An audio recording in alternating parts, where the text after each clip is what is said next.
नमस्कार सभी को, मैं हूं आपका दोस्त राजेश बड़ारिया और कंप्यूटर फॉर क्वांट चैनल के अंदर आपका एक बार फिर से हार्दिक स्वागत है। तो हमेशा की तरह आज मैं आपके सामने लेकर उपस्थित हूं आर्टिफिशियल इंटेलिजेंट की सब्जेक्ट। आर्टिफिशियल इंटेलिजेंट आज हम कौन सी सब्जेक्ट पढ़ने वाले हैं? हमारी है आर्टिफिशियल इंटेलिजेंट। और जो क्रैश कोर्स हमारा चल रहा है उसके अंदर आज हमारा कौन सा दिन है? 28 दिन। बहुत बहुत बधाई आप सभी को। लगातार 28 दिन से आप सभी जने मेरे साथ जुड़े हुए हैं, मैं आप सबके साथ जुड़ा हुआ हूँ। तो देखिए, काफ़ी कुछ आप लोगों को सीखने को मिला होगा, मुझे भी काफ़ी कुछ सीखने को मिला है। तो मैं चाहता हूँ कि जर्नी हमारी इसी तरीके से चलती रहे। ओके, तो जैसे ही ये क्रैश कोर्स ख़त्म होगा, जैसे आज एआई है, इसके बाद कल हमारा डिस्क्रीट मैथमेटिक्स के जो इम्पोर्टेंट, देखिए मैं इम्पोर्टेंट टॉपिक ही कराऊंगा, अब लास्ट वाले हैं क्योंकि ये सब्जेक्ट थोड़ी सी डिफिकल्ट पड़ती है ना। तो जैसे कंपाइलर मैंने अच्छे से करा दिए, टीओसी डिफिकल्ट पड़ती है तो भी मैंने आपको अच्छे से करा दिए। अब जैसे एआई है, काफ़ी डेप्थ में अगर आप पढ़ोगे तो समझ में आएगा। फिर ये है डिस्क्रीट मैथमेटिक्स है, उसको काफ़ी आप प्रैक्टिस करोगे तो आपको चीज़ें क्लियर होगी, बाकी कितना भी पढ़ लोगे तो कुछ समझ में नहीं आएगा। आई बात समझ में? और इसके अलावा जो आपके लैंग्वेजेस पार्ट है उसके अंदर बहुत सारी लैंग्वेज, C++, जावा, तो हम इन सारी चीज़ों को क्या करेंगे, क्वेश्चन के थ्रू सोल्व करने की कोशिश करेंगे। तो मेरा जो प्लान अब रहने वाला ये है, मैं क्या करूँगा, देखिए सबसे पहले मैं आपको बता दूँ कि आपकी टेस्ट सीरीज़ अवेलेबल है ना। टेस्ट सीरीज़ आपके पास अवेलेबल है, मेरी वेब जो ऐप है उसके आप जाइए, वहाँ पे पेपर सेकंड करके, अगर आपको सिर्फ पेपर सेकंड की टेस्ट सीरीज चाहिए तो वो अवेलेबल है, वो स्पेशली मैंने बनाई है। उसके आपको वीडियो सॉल्यूशन भी मिल जाएंगे, है ना। अभी तक भी वो टेस्ट सीरीज अभी चल रही है, उसको मैं कंप्लीट करने की कोशिश कर रहा हूँ, जैसे जैसे टाइम मिल रहा है उसके अंदर आपको वीडियो सॉल्यूशन भी अवेलेबल हो जाएंगे। तो प्लीज़ उसको आप ज़रूर लगा के जाइएगा, है ना। ओके, इसके अलावा भी मैं ये कोशिश करूँगा कि 11 तारीख से लेके 20 तारीख तक मैं आपके मैराथन क्लासेस लेके आऊँ। जैसे तब ये क्रैश कोर्स की क्लासेस चल ही रही, इसके अंदर मोस्टली मैंने आपको कंसेप्ट बिल्ड करने की काम किया। क्या किया? कंसेप्ट। आपके थ्योरेटिकल अप्रोच मैंने ज़्यादा कराने की कोशिश की। अब जो 11 तारीख से 20 तारीख की जो क्लासेस चलेगी ना, मेरी पूरी कोशिश है कि मैं लाइव क्लास लूँ, है ना। पूरी कोशिश तो ये है मैं लाइव क्लास लूँ, पर अगर सेट नहीं हुआ तो फिर से मैं क्या लाऊंगा, रिकॉर्डेड क्लास लाऊंगा। उसके अंदर मैं क्या करूँगा, हर सब्जेक्ट के कम से कम 10-10, 20-20 या 30-30 क्वेश्चंस लेके आऊँगा हर एक दिन, क्योंकि देखिए सब्जेक्ट बहुत ज़्यादा है। ओके, बहुत ज़्यादा हम डिस्कशन कर नहीं पाएंगे, तो वेरी वेरी इंपॉर्टेंट है वो चीज़ें लेके आऊँगा, कंसेप्ट बिल्डिंग, और उन क्वेश्चंस को हम सोल्व करेंगे। तो उन वीडियोस को आपको ज़रूर देखना है, वो चीज़ आपको यूट्यूब पे फ्रीली अवेलेबल मिलेगी। कहाँ पे? यूट्यूब के ऊपर। आई बात समझ में? तो मेरी तरफ से पूरी कोशिश है। और इसी बीच में हो सकता है कि अगर आप यूजीसी नेट ये अभी वाला दे रहे हैं आप, है ना, जो दिसंबर वाला जो मर्ज साइकिल है वो अभी होने वाला है। अभी क्या चल रहा है, मार्च चल रहा है ना, तो मेरे ख्याल से अभी तक डेट्स आई नहीं है, तो लगभग ये शायद 5-10 मार्च तक ख़त्म हो जाएगा। 10 मार्च तक मेरे ख्याल से आपके ये कंप्यूटर साइंस वाला एग्ज़ाम हो जाना चाहिए, है ना, क्योंकि डेट्स इन्होंने यही दे रखी है, शायद 21 फरवरी से 10 मार्च दे रखी है। तो 10 मार्च से पहले कंप्यूटर साइंस का एग्ज़ाम मेरे ख्याल से हो जाएगा, क्योंकि होली का त्यौहार है इसलिए मेरे ख्याल से बीच में इन्होंने 3-4 दिन का गैप दिया है, और केवीएस का एग्ज़ाम भी था इसलिए इन्होंने गैप दिया है, मेरे ख्याल से कॉन्फ्लिक्ट ना हो कंप्यूटर साइंस वाले स्टूडेंट्स का। ठीक है, तो अगर आप यूजीसी नेट एग्ज़ाम फाइट कर रहे हैं ये दिसंबर वाली साइकिल का, तो जितना थ्योरेटिकल पार्ट था, इंपॉर्टेंट पॉइंट्स वो मैंने आपको लिखवा दिए। प्लीज़ पीडीएफ आपके टेलीग्राम के ऊपर अवेलेबल है, उसको डाउनलोड कीजिए, उसको आप याद कर लीजिए। यकीन मानो आपको बहुत ज़्यादा हेल्प मिलेगी, बहुत ज़्यादा। वो निचोड़ है जो मैंने जितनी पढ़ाई की उन सब का निचोड़ मैंने आपको एक पीडीएफ के अंदर दे दिया है।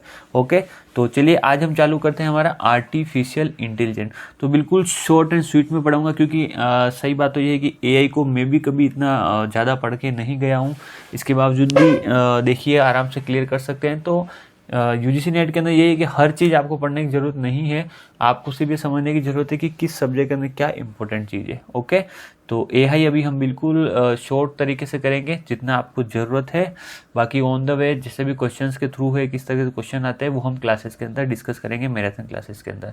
तो सबसे देखिए आर्टिफिशियल इंटेलिजेंट। तो आर्टिफिशियल इंटेलिजेंट नाम तो आपने सुन ही रखा होगा, है ना। आर्टिफिशियल इंटेलिजेंट का मतलब क्या है? एक तो होता है नेचुरल इंटेलिजेंट। नेचुरल मतलब प्रकृति के द्वारा दिया हुआ है, और उसमें कौन आते हैं, हम इंसान आते हैं। इंसान के अंदर ही सोचने समझने की क्षमता होती है, बाकी किसी के अंदर नहीं होती है। और हम क्या चाहते हैं, इंसान जैसी हम मशीनें बनाना चाहते हैं। हम क्या कर रहे हैं, इंसान जैसी हम मशीनें बनाना चाहते हैं, और हम कोशिश करें क्या मशीन भी इंसान की तरह सोच सकती है, समझ सकती है। तो हमारा पूरा जोर क्या है कि हम ऐसी मशीन बनाना चाहते हैं वो इंसान की तरह सोचे। तो हम क्या करते हैं, जो भी हम न्यू डेवलपमेंट करते हैं, इम्प्रूवमेंट करते हैं मशीनों के अंदर, वो हम इंसानों को देखते हुए कहते हैं। तो नेचुरल इंटेलिजेंट तो इंसान के अंदर होती है, और हम क्या चाहते हैं, आर्टिफिशियल इंटेलिजेंट किसके अंदर आए, रोबोट्स के अंदर आए। इसको हम क्या बोलेंगे, मशीन बोल दो या क्या बोल दो, और रोबोट्स बोलोगे तो आपको ज़्यादा फीलिंग आएगी। तो ये आर्टिफिशियल इंटेलिजेंट है, पूरा का पूरा सब्जेक्ट इसी के ऊपर केंद्रित है कि कैसे हम इंसानों को स्टडी करते हुए रोबोट्स के अंदर वो सारी की सारी चीज़ें हम इम्प्लीमेंट करते हैं। ओके, तो चलिए इसकी डेफिनेशन देख लीजिए, एलन ट्यूरिंग ने क्या दी है। AI is the science and engineering of making intelligent machines, especially intelligent programs, specially intelligent computer programs. तो ये जो स्टेटमेंट है किसने दिया है, एलन ट्यूरिंग। किसने दिया है, एलन ट्यूरिंग ने। क्या लिखा हुआ है, AI is the science and engineering of making intelligent machine. हम क्या कर रहे हैं, साइंस और इंजीनियरिंग की सहायता से क्या करें, इंटेलिजेंट मशीन बनाने की कोशिश कर रहे हैं। स्पेशली इंटेलिजेंट कंप्यूटर प्रोग्राम्स, हम क्या कर रहे हैं, पावरफुल प्रोग्राम बनाने की कोशिश कर रहे हैं। ठीक है ना। ओके, चलिए नेक्स्ट चलिए। जो सबसे पहले आपका कंसेप्ट आया था, कब आया था, इन 1956। कब आया था, 1956 के अंदर। और जो कंसेप्ट दिया था वो किसने दिया था, आपके जॉन मैकार्थी। ये क्वेश्चन भी आया हुआ है ना, जॉन मैकार्थी ने AI का सबसे पहले कंसेप्ट दिया था। ठीक है ना, introduce the concept of artificial intelligent. Okay, इन्होंने सबसे पहले दिया था। और अमेरिकन, ये क्या है, एक अमेरिकन कंप्यूटर साइंटिस्ट है। ये क्या है, आपके अमेरिकन कंप्यूटर साइंटिस्ट। देखिए कई बार इस तरह के क्वेश्चन भी आ जाते हैं, इसलिए अगर हम डीप में नहीं जाएं और शेलो में ही जाएं, शेलो मतलब हल्के से ऊपरी छोर पे, तो भी हमें पता होनी चाहिए चीज़ें। फिर यहाँ देखिए इसी के अंदर हमारा जो फर्स्ट AI प्रोग्राम था वो कब आया हमारा, 1965 के अंदर। फर्स्ट AI प्रोग्राम कब आया, 1965। और यहाँ पे ये ना 1956 है, सही नहीं लिखा था, है ना। हमारा फर्स्ट AI प्रोग्राम आया हमारा 1965 के अंदर। और जो फर्स्ट रोबोट था वो कौन सा था हमारा, 1966 के अंदर आया, जिसका नाम क्या था, देखिए यहाँ पे फर्स्ट रोबोट। और वो कौन सा था हमारा, शाकले था या शाकी था, है ना, शाकले था मेरे ख्याल से। ओके, अब इसके अंदर हम आगे चलते हैं। थोड़ा सा जो इम्पोर्टेंट चीज़ें मैं लिखा देता हूँ फटाफट। फर्स्ट ह्यूमनोइड रोबोट कौन सा था, मेरे ख्याल से इसका नाम आप सभी को पता होगा, बताइए मेरे को। फर्स्ट ह्यूमनोइड रोबोट कौन सा था आपके, सोफिया। जी हाँ, सोफिया। और ये कब आया था, 2016 के अंदर। कब आया, 2016 के अंदर। ठीक है, और ये कहाँ था, हांगकांग के अंदर इसको सबसे पहले बताया गया था। ओके, ठीक है, चलिए अब नेक्स्ट देखिए, इंडिया का कौन सा था, बताइए मेरे को। इंडिया का फर्स्ट ह्यूमनोइड रोबोट, इंडिया का कौन सा था, मानव। किस नाम से, मानव नाम से। ओके, चलिए अब हम देखते हैं कि हमारे AI की एप्लीकेशंस क्या है। AI की एप्लीकेशंस क्या है, हम इसको समझने की कोशिश करते हैं। Applications of AI। तो फर्स्ट हम देखते हैं गेमिंग के लिए। आज के समय जो गेमिंग वाला पार्ट है मोस्टली आपके एआई द्वारा ही किया जाता है ना। इसके एग्जांपल में देखिए हमारे पास जैसे चेस है, चेस खेलते हो ना आप, जैसे आप वन साइड में आपके कंप्यूटर खेलता है, दूसरी साइड आप खेलते हो, तो कौन प्ले करता है? Artificial intelligence. फिर आपके पोकर हो गया, फिर आपके टिकटॉक टॉय हो गया, आई बात समझ में। ऐसे बहुत सारे गेम है जहाँ पे आजकल एआई का यूज़ होता है। यहाँ पे एक चीज़ आपको ध्यान रखनी है, आर्टिफिशियल इंटेलिजेंस के अंदर हम किसका यूज़ करते हैं? यहाँ पे मिन मैक्स अल्गो। ध्यान रखना, गेम के अंदर हम कौन से एल्गोरिथम का यूज़ करते हैं? Min max algorithm. ये आपके होगी alpha beta pruning, alpha beta pruning, ये सारी सारी एल्गोरिथम्स है। ओके, तो आपको ध्यान रखना है कि इनका हम यूज़ क्या करते हैं? गेमिंग के अंदर करते हैं। ओके, चलिए नेक्स्ट हम चलते हैं इसके एप्लीकेशन पार्ट के ऊपर। नेचुरल लैंग्वेज प्रोसेसिंग, ठीक है, NLP क्या बोलते हैं इसको? NLP, natural language processing. लिखे यहाँ पे, it is possible to interact with computer that understand natural language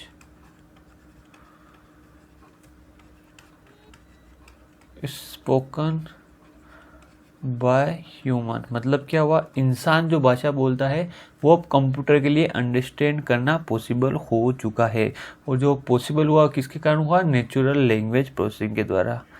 लिखिए यहाँ पे, how human communicate with each other, computer should replicate same thing।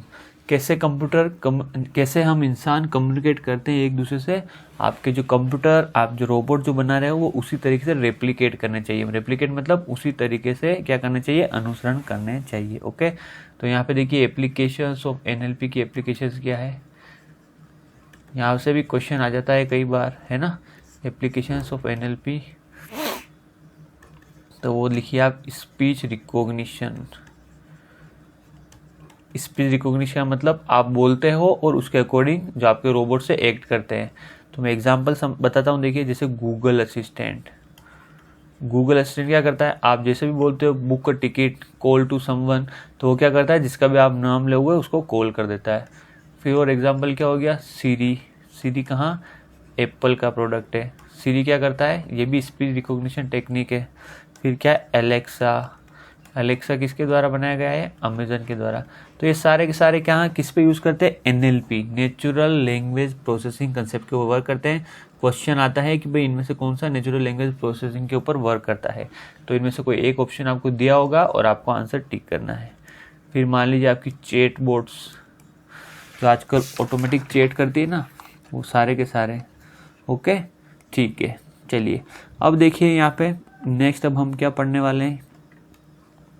फिर देखिए सर्च इन AI, और इससे पहले मैं आपको जो इम्पोर्टेंट चीज़ें हैं वो बता देता हूँ ताकि आप उसके अकॉर्डिंग चीज़ों को याद कर लें, ठीक है। नेक्स्ट जो मैं आपको बता रहा हूँ वो है आपके सर्च एल्गोरिथम्स। क्या बता रहा हूँ? Search algorithm. Search algorithm, search जो एल्गोरिथम है वो आपकी दो तरीके की है। कितने तरह की है आपके पास? दो तरीके की है ना, दो तरीके की है। क्या आपकी सर्च एल्गोरिथम कौन कौन सी बताया मेरे को आप? अनइन्फॉर्म सर्च एल्गोरिथम, या इसको हम क्या बोलेंगे? ब्लाइंड एल्गोरिथम, ठीक है। और दूसरी क्या है आपकी? Informed search algorithm.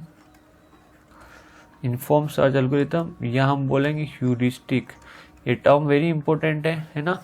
अनइन्फॉर्म search algorithm या inform search algorithm, blind algorithm या ह्यूरिस्टिक एल्गोरिथम, दोनों के अंदर क्या डिफरेंस है? अनइन्फॉर्म के अंदर हमें गोल का पता नहीं रहता कि हमें जाना कहाँ है। हमारे पास स्टार्टिंग पॉइंट रहता है कि भाई यहाँ से जाना है, पर हमें गोल पता नहीं किधर जाना है।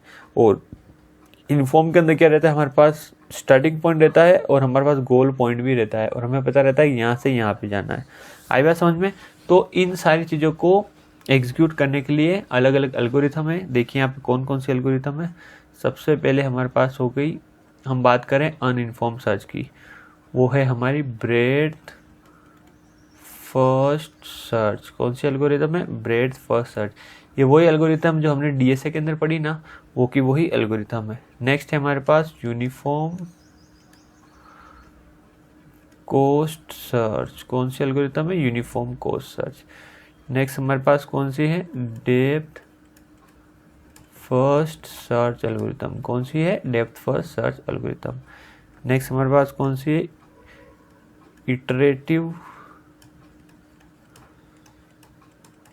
Deepening DFS, iterative deepening depth first search. और एक और एल्गोरिथम वो कौन सी है हमारे पास? By directional search. कौन सी है? By directional search. ये सारी एल्गोरिथम किस में? हमारी अनइन्फॉर्म सर्च के अंदर। किस में है? अनइन्फॉर्म सर्च के अंदर। अब हम देखते हैं कि इन्फॉर्म सर्च के अंदर कौन सी एल्गोरिथम है। लिखिए यहाँ पे बेस्ट फर्स्ट सर्च। यहाँ पे ध्यान रखना है आपको, ये ब्रेड्थ फर्स्ट सर्च है और बेस्ट फर्स्ट सर्च है। ओके, फिर देखिए ए स्टार सर्च। फिर नेक्स्ट है हमारे पास greedy best first search. First greedy best first search. आपको इनकी कैटेगरी ध्यान रखनी है और किस कैटेगरी में क्या रहा ध्यान रखना है। डायरेक्ट क्वेश्चन आता है एग्जाम के अंदर। फिर आता है मेमोरी बाउंडेड सर्च, और यहाँ पे एक और आता है AO स्टार। ध्यान रखना इन दोनों के अंदर A स्टार और AO स्टार दोनों इम्पोर्टेंट है। ठीक है, यहाँ पे अगर मैं टाइम कॉम्प्लेक्सिटी की बात करूँ तो इसकी time complexity order of B⁻D। ठीक है, जहाँ पे B का मतलब है आपके ब्रांचेस और D का मतलब है आपके डेप्थ। ठीक है, और यही आपके इसका रहता है ऑर्डर ऑफ B⁻D। किसका? डेप्थ फर्स्ट सर्च का। तो ये सारी चीज़ें इंपॉर्टेंट है, फटाफट से आप लिख लीजिए या इनको आप याद कर लीजिए। ओके, चलिए अब हम नेक्स्ट चलते हैं। नेक्स्ट हमारे पास क्या है? नेक्स्ट जो हम पढ़ने वाले हैं ये आप देख लीजिए, introduction to intelligent agent. Okay, introduction to intelligent agent. Introduction to intelligent agent and there types. Okay, intelligent agent और देयर टाइप्स। ठीक है, तो देखिए यहाँ पे जो आपके एजेंट होते हैं वो कौन कौन से होते हैं आपके पास, और आपके एजेंट का गोल क्या होता है। तो यहाँ पे लिख लीजिए आप गोल।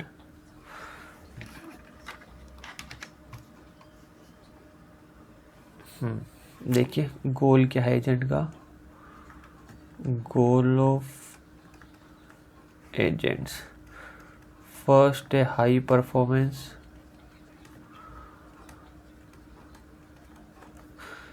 सेकेंड आपका ऑप्टिमाइज रिजल्ट,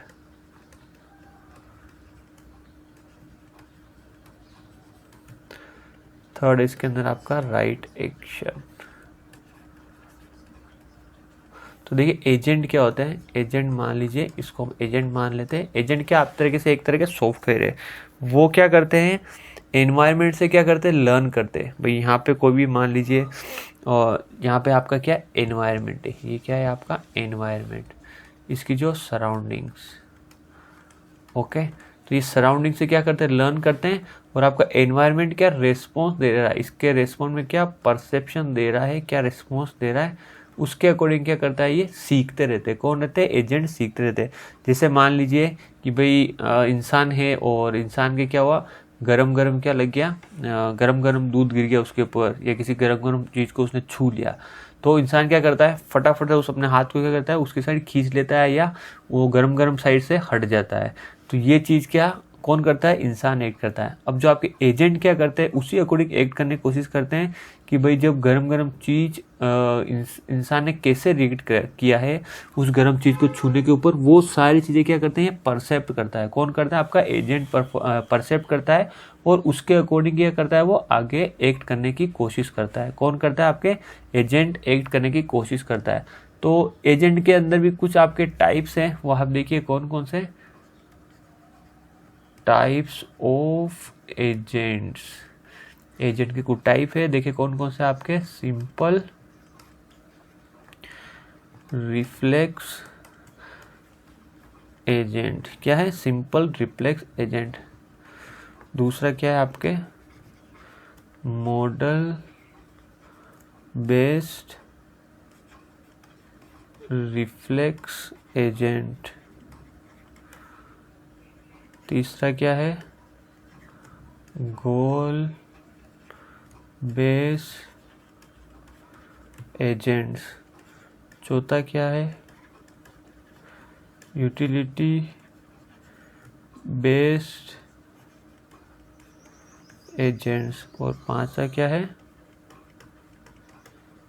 लर्निंग एजेंट्स। क्या है, लर्निंग एजेंट्स। तो देखिए इनके अंदर क्या क्या चीज़ें हम समझने की कोशिश करते हैं। सिंपल रिफ्लेक्स एजेंट अभी मैंने आपको बताया था। तो देखिए जैसे आपको छींक आ गई, तो उस छींक के ऊपर इंसान ने कैसे रिएक्ट किया, वो चीज़ क्या करता है, सिंपल रिफ्लेक्स एजेंट समझने की कोशिश करता है। या मान लीजिए आपका हाथ जल गया, तो उस हाथ से इंसान ने कैसे बचने की कोशिश की। आई बात समझने, तो बस हीट है, अगर गर्मी है तो उससे बचना है। तो ये सारे के सारे क्या करता है, जो आपका एजेंट है वो सीखते हैं, परसीव करते हैं किसी एनवायरनमेंट से। फिर मॉडल बेस्ड रिफ्लेक्स एजेंट के अंदर क्या हो जाएगा, देखिए जैसे मान लीजिए एक मूविंग कार है, क्या है आपकी कार क्या कर रही है, चल रही है। ओके, तो जैसे आपने ड्राइवरलेस कार के बारे में सुना ही होगा, तो इस कार को ध्यान रखना होता है कि भाई आगे जो मान लीजिए कार जा रही है वो कब अपना ब्रेक लगा सकती है, आसपास ऑब्स्टेकल्स क्या हो सकते हैं। अगर ड्राइवरलेस कार होती है तो ये सारे के सारे क्या करती है, सेंसर्स के थ्रू क्या करती रहती है, सेंस करती रहती है। तो ये भी क्या करती है भाई, आसपास जो चीज़ें रिफ्लेक्स हो रही है उसके थ्रू सेंस करने की कोशिश करती है। कौन, आपके एजेंट। और एजेंट कौन सा, ये मॉडल बेस्ड रिफ्लेक्ट एजेंट। आई बात समझ में। गोल बेस्ड जो एजेंट है आपका, इसी का एक्सटेंशन है, extension to model based agent है ना, मॉडल बेस्ड एजेंट का एक्सटेंशन है। फिर utility based agent, learning agents, इस तरीके से आपके एजेंट्स को भी अलग अलग पार्ट के अंदर कैटेगराइज कर रखा है। ठीक है, फिर देखिए नेक्स्ट आपके जो एआई बेस्ड लैंग्वेजेस है वो कौन कौन सी, यहाँ पे एआई बेस्ड लैंग्वेजेस। ओके, तो देखिए पाइथन है, जावा है, प्रोलोग है, लिस्प है, हस्केल है, फिर जूलिया है, आर प्रोग्रामिंग लैंग्वेज है। ये आपको ध्यान रखना, नाम है ना, क्वेश्चन में आ जाता है कभी कभी। फिर स्काला है, और कहीं कहीं आपके C++ का यूज़ भी आपके एआई बेस्ड लैंग्वेज के अंदर किया जाता है। ओके, तो इन सारी चीज़ों को आपको ध्यान रखना है। फिर देखिए आपके जो नेक्स्ट, देखिए हम इसके अंदर क्या पढ़ने वाले हैं, बिल्कुल ब्रीफ के अंदर मैं बता रहा हूँ जितना आपको समझने की ज़रूरत है, ताकि एक बार आपको आइडिया हो जाए। तो आपके जो एआई है वो दो तरह का होता है ना, टाइप्स के अंदर। वीक एआई, जिसको हम ध्यान रखना सॉफ्ट एआई भी बोलते हैं, और नेक्स्ट दूसरा होता है आपके स्ट्रॉन्ग एआई, जिसको हम क्या बोलते हैं, हार्ड एआई। ठीक है, वीक एआई, स्ट्रॉन्ग एआई, और सॉफ्ट एआई, हार्ड एआई भी बोलते हैं। अब हार्ड के अंदर कौन रहेंगे, वो एआई या वो रोबोट्स जो कोग्निटिव थिंकिंग करते हैं। कोग्निटिव थिंकिंग का मतलब क्या हो गया, बिल्कुल स्ट्रिक्टनेस के अंदर, जैसे एक इंसान कैसे सोचता है कि भाई उसको कहीं भागना है तो बिल्कुल भाग जाएगा, कोई क्वेश्चन पूछा है उसको तुरंत जवाब दे देगा, आई बात समझ में। तो वो सारे के सारे किसके अंदर आ जाएगा, आपके स्ट्रॉन्ग एआई के अंदर। वीक एआई क्या होगा कि भाई चलिए ठीक है, जो इससे पूछा गया उसने बिल्कुल इंसानों की तरह जवाब तो नहीं दिया है, 80-90% उसने जवाब दिया है, उन सारी चीज़ों को हम किस में रखेंगे, सॉफ्ट एआई के अंदर रखेंगे। ओके ठीक है। और इसके अंदर आगे हमने सर्च टेक्निक हमने देख ली है कि भाई कौन कौन सी है, इन्फॉर्म सर्च और अनइन्फॉर्म सर्च। फिर यहाँ पे देखिए गेम प्लेइंग के अंदर मैंने जैसे आपको भी ऊपर बताया था पहले, गेम प्लेइंग के अंदर आपके पास अलग अलग एल्गोरिथम्स होती है। मैं फिर से लिख लेता हूँ आपका, ठीक है, कौन कौन सी होती है आपके पास, min max algo, alpha beta pruning, okay, और क्या होती है आपके पास, कांस्टेंट सेटिस्फेक्शन प्रॉब्लम। अगर आप डिटेल पार्ट के अंदर देखिए, पढ़ने का टाइम नहीं है, एक बार आप ओवरऑल जो मैं आपको बता रहा हूँ वो ही आप पढ़ के चले जाइए, काफ़ी आपको हेल्प मिल जाएगी। ओके, इससे आपको क्या मिल जाएगी, काफ़ी हेल्प मिल जाएगी किसके अंदर, एआई के अंदर। अगर यहाँ से 2-3 क्वेश्चन भी निकलते हैं तो आपके काफ़ी फ़ायदा होने वाला है। बाकी जो क्वेश्चन किस तरह के आ रहे हैं, हमें जो मैराथन क्लास लेके आऊँगा उसके अंदर मैं आपको और अच्छे से समझा पाऊँगा। ठीक है, तो चलिए आज के लिए इतना ही आर्टिफिशियल इंटेलिजेंस के लिए। बाकी जो अदर सब्जेक्ट आपकी बची हुई है उनको आपको अच्छे से करना है ना, और इसी तरीके से साथ बने रहना है मेरे। और आपने जो प्यार दे रहे हो उस सभी के लिए आप सभी का बहुत बहुत धन्यवाद।